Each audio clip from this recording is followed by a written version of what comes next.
गौतम बुद्ध, जिन्हें सिद्धार्थ गौतम के नाम से भी जाना जाता है, एक आध्यात्मिक नेता और बौद्ध धर्म के संस्थापक थे। यहाँ उनके जीवन और शिक्षाओं का संक्षिप्त विवरण दिया गया है। प्रारंभिक जीवन। सिद्धार्थ गौतम का जन्म लगभग 563 ईसा पूर्व लुम्बिनी में हुआ था, जो वर्तमान नेपाल है।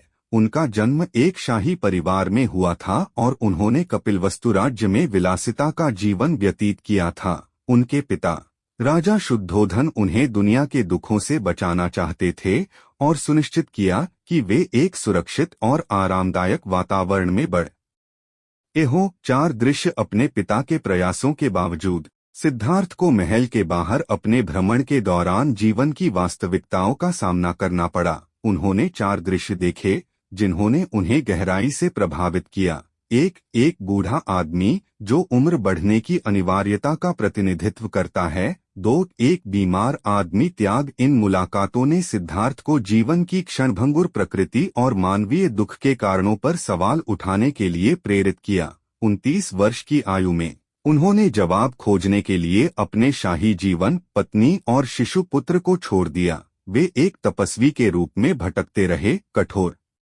तपस्या और ध्यान का अभ्यास करते रहे।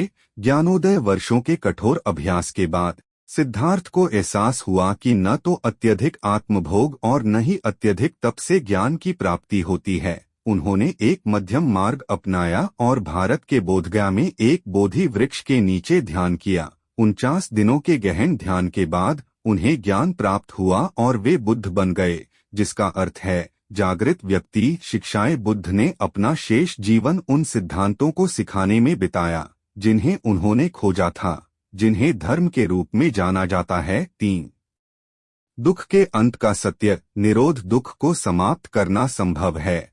4 दुख को समाप्त करने के मार्ग का सत्य। मग्ग। अष्टांगिक मार्ग का अनुसरण करने से दुख को समाप्त किया जा सकता है।